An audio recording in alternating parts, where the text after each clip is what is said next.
pleasure to meet y'all at last, and welcome back to Nerf Secrets Revealed. So for today, the last episode I've talked a lot about Nerf itself and how its prices could compare to many others out there.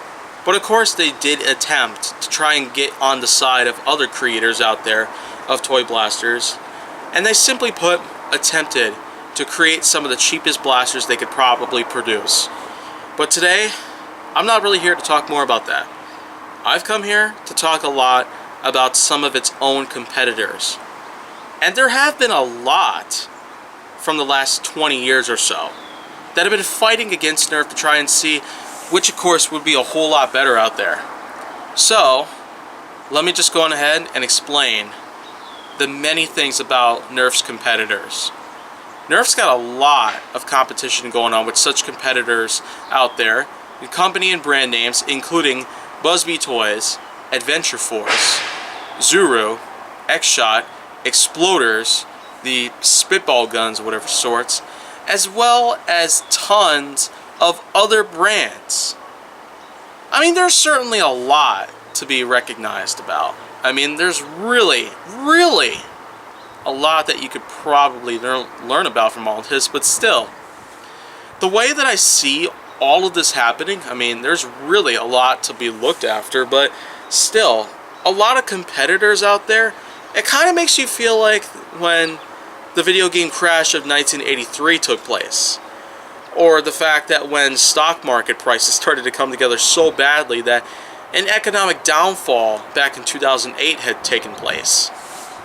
I mean, there is certainly a lot of competition between lots of different companies in the past, but I mean, even to this day, it's a pretty big surprise that this whole competition between a ton of different divisions, including toy blaster brands and the like, are still ongoing. And it's not pretty much coming down to a point where we're going to have another economic downfall like that, but we're certainly going to have a lot to say when it comes to how everything is going to handle at this point.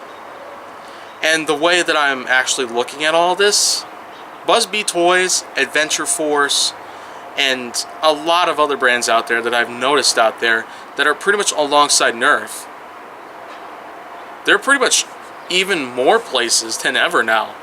And it's only because they're cheaper to afford. Sometimes they could be more or less complicated to operate. But of course, there's still a lot to be said. I quite honestly feel that everything out there that I've ever seen ever in my life, I mean, there's really a lot that we have to learn. Competitors of all sorts out there, they do indeed make a big selling point with the fact that their products are cheaper, easier to make, and easier to operate for the most part. I've especially seen a lot of Busby Toys related merchandise out there, and it's certainly gotten pretty big. But it turns out Nerf is doing whatever it can possibly do to take on some other challenges and the like. I'm also seeing a lot of increase because its product value has definitely gotten bigger. And it's only because we've been introduced to a lot of new brands and the like, and a lot of new lineups and all that good stuff. But still, there's a lot that Hasbro is going to have to work on before they can really top everybody else. If Alpha Strike was one step for it, then well, what could be next?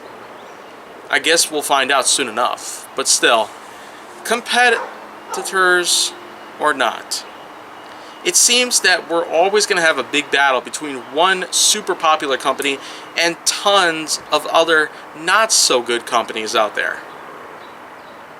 Only one of them can rise up from the ashes after all is fallen. If the video game crash of 1983 had ended with only a few companies rising up, then maybe we'll have something different. Nerf might be the only one to rise up, but who knows what could take place in the future. But if you want to see more, go down to my channel. Make sure that you like, subscribe, comment, follow me on social media, and stay on the Hollywood side.